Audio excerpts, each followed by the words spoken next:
Mga kasayan, meron tayong gagawin na nag-comment sa atin. Kasayan mo kasayan na shoutout mo na rin. Shoutout kay J-Ben Uy.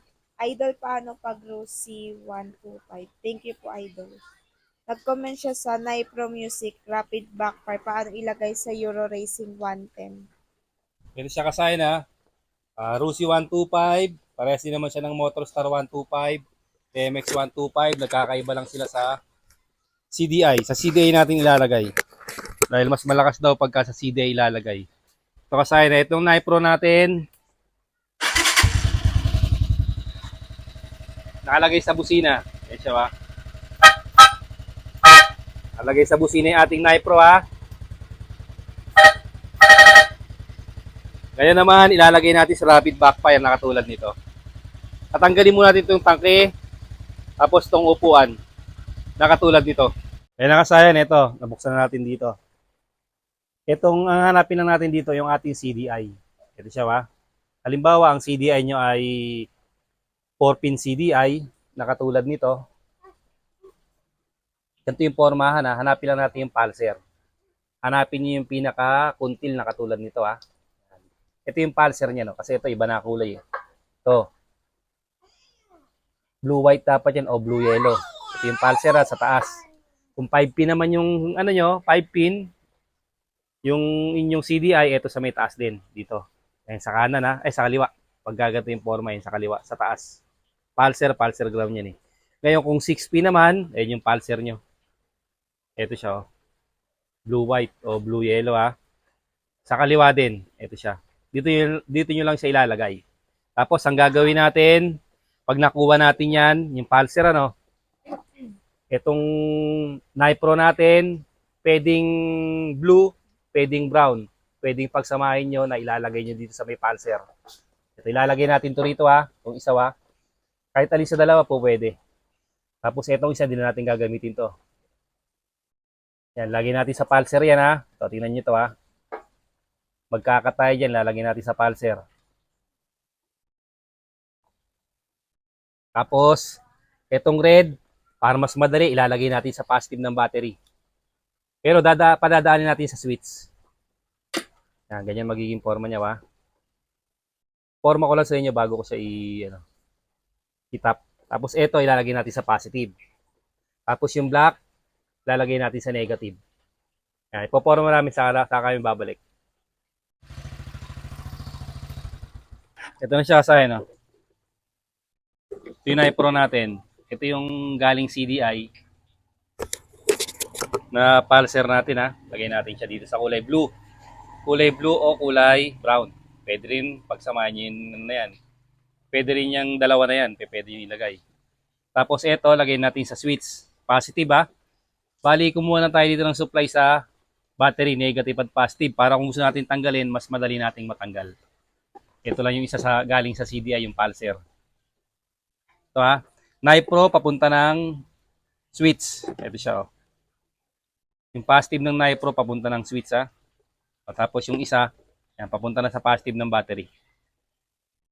Napakadali lang naman niya. Tapos negative, ayun oh. Papunta ng negative ng battery yung kulay black. Yung red sa positive. Ayan. Kung ganito yung kulay ng Nipro nyo, color coding oh. Red to red, black to black. Sa ibang mga motor, kagaya ng Euro 150, parehas din ito. Yung mga nag-ano sa atin nagre-request, parehas lang naman kasi yung paglalagay. Basta yung ganito yung CDI nyo, ito yung forma, ito yung pulser. Tapos ito naman, dito, ito rin yung pulser, kung 6-pin o 7-pin. Ayan siya blue-white. Tapos kasayan, syempre kailangan maganda yung kondisyon ng inyong motor para hindi siya papatay-patay.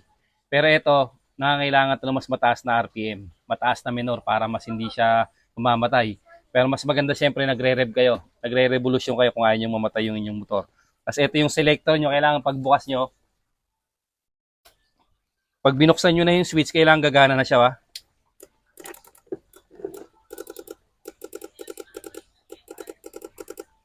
Pag nilipat nyo, dapat mag-iiba rin siya.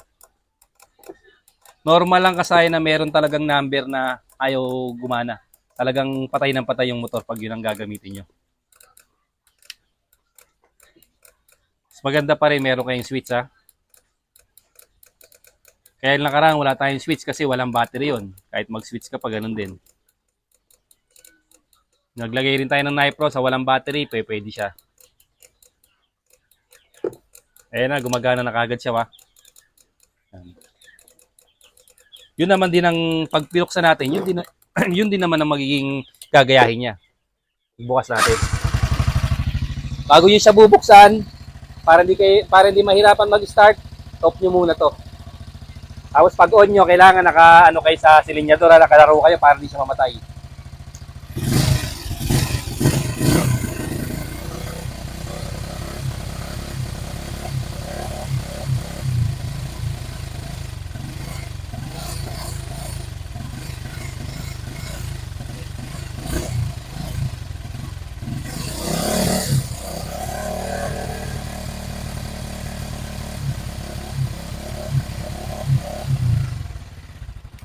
Tapos kasayan dito, siyempre, gagayahin niya to.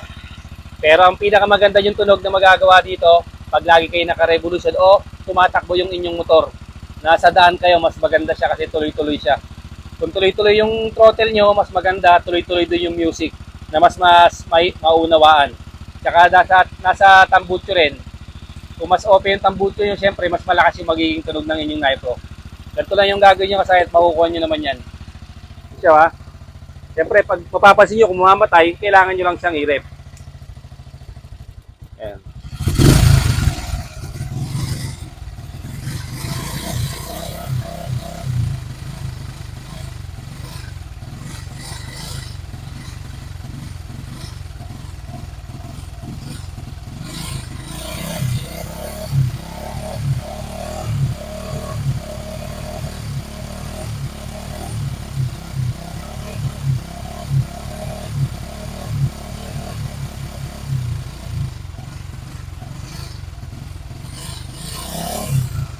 Tapos kasi yung pagpapalabas naman ng apoy, siyempre kailangan mas malakas na yung inyong mas malakas na yung RPM.